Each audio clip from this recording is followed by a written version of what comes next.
Hi, it's Riggs, and we're here with another video. Indiana Jones is the topic today. Ever since I started looking into the new movie and trying to find out some news about it, I've been getting basically spammed in my timeline with all kinds of trash, clickbaity articles about Indiana Jones and Lucasfilm. Today, we've got an article that was published, looks like 2 days ago, about Indiana Jones 4 and why it didn't work. Kathleen Kennedy, she knows why it didn't work. Why? I guess she's figured it out in the intervening 14 years. She's figured out why audiences couldn't connect with this film. But let's explore it together. Kathleen Kennedy reveals why Indiana Jones 4 didn't work. Lucasfilm president Kathleen Kennedy reveals why she thinks the maligned Indiana Jones and the Kingdom of the Crystal Skull didn't quite work.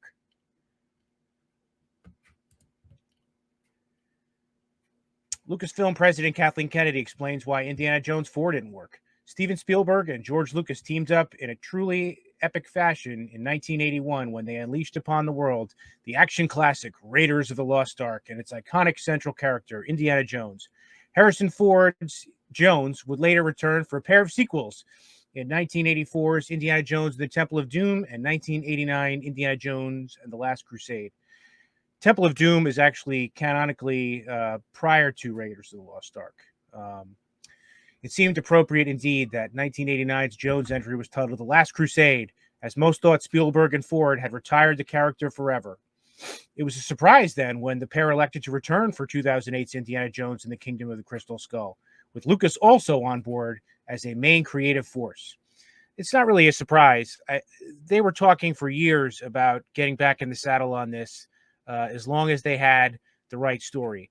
I remember reading Star Wars Insider magazine, I think, which is the official Lucasfilm fan club publication back in the mid-90s, and they would frequently talk about, obviously, the Star Wars stuff and the future movies and the books and the expanded universe and all that kind of stuff. But they would touch on Indiana Jones too.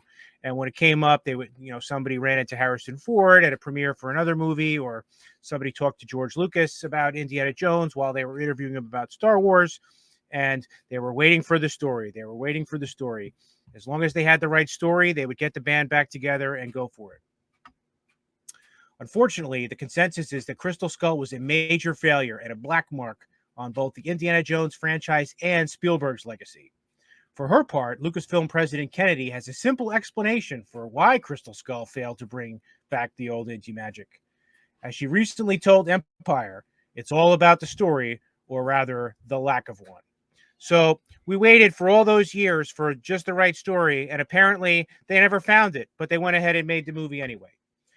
You never set out to do anything except make a great movie, and sometimes you hit that perfectly, and sometimes you don't.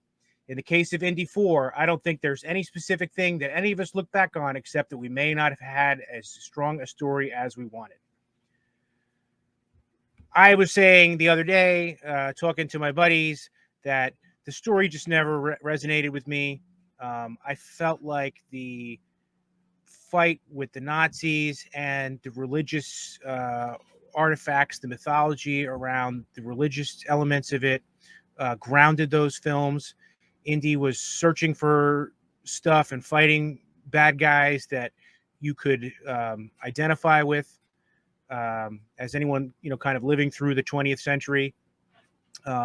These were things that were still pretty close to us as far as the big bad guys, at least in two of the movies.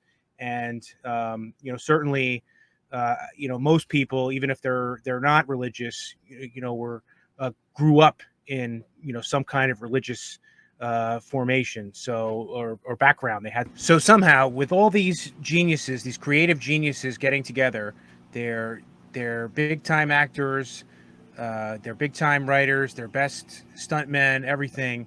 They still failed to put together a story that anybody really cared about. Why Indiana Jones 4 failed.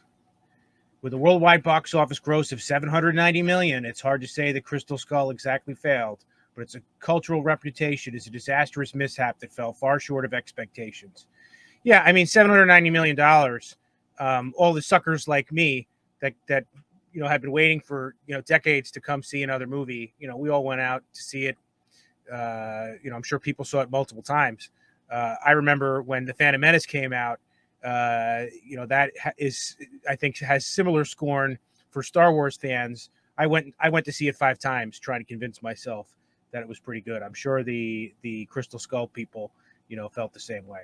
The common line is that Lucas was the driving creative force behind the movie, and that his weird story ideas pushed the film into sort of childish silliness that also ruined his Star Wars prequel trilogy for many fans.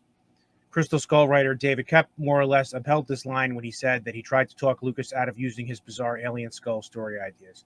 So, I mean, that tracks. I think George Lucas has, when he gets his hands into the finished product and gets down in the weeds, pushes a lot of this weird stuff. I'm sure there's interviews from around the time this movie came out where he probably said it was a kid's movie and everyone should relax.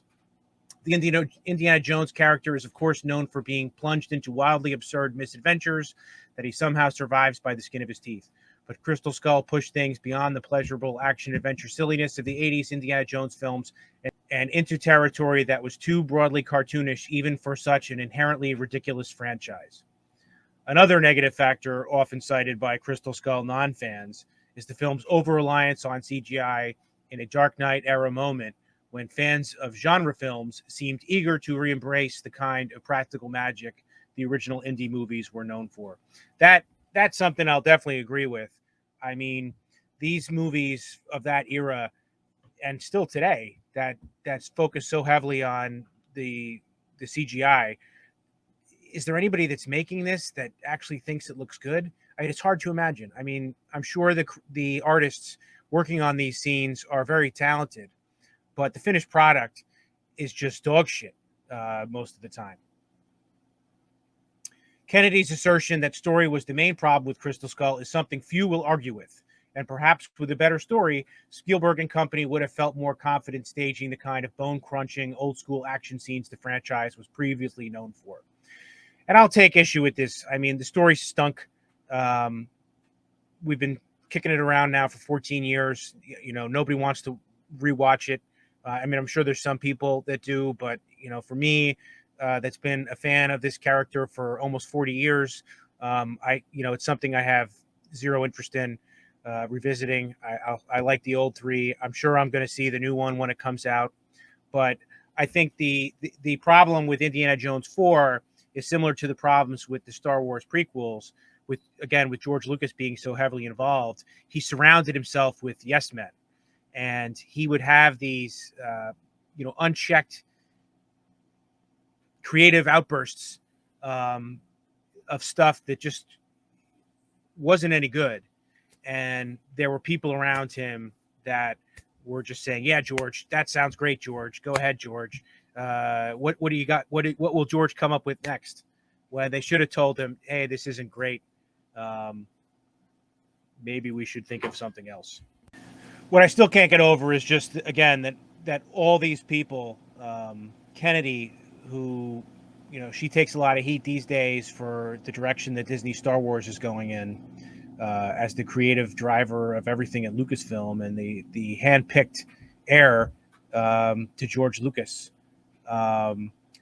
She is responsible for so many great, memorable blockbuster movies over her career, and everything is just coming up as a dud right now with these properties. And Spielberg, I mean, his resume speaks for itself. He's one of the greatest, film directors of all time. You can't tell me that Steven Spielberg can't tell his good friend George that, "Hey, George, this sucks." But he certainly bears responsibility for its weak execution. Indy fans are certainly hoping that the upcoming Indiana Jones 5 will avoid the mistakes of Crystal Skull and deliver a truly satisfying experience. Now, with George Lucas essentially being retired and Steven Spielberg basically ejecting himself from this franchise, I have my doubts. I have my doubts that the right people with the right motives are in place to make this movie a success. We'll see, but as we talked about in other videos, there's a lot riding on this. They have plans for these characters in the future. They didn't spend $4 billion or whatever to buy these franchises and make a couple movies and then never touch them again. They want to make Indiana Jones 5 a success, and they want to make Indiana Jones television shows, and they want to make Indiana Jones action figures, and they want to make more Indiana Jones movies in the future. What they can't seem to wrap their heads around is creating things that people actually want to see and get excited about. Well, that's it for now. I'm going to stay on top of this. Subscribe to this channel, hit the notification bell, and like the video, and I'll make sure to keep you posted on future developments. What do you think? Leave a comment below, and maybe we'll talk about it. Thanks for watching, and I'll be back soon with another video.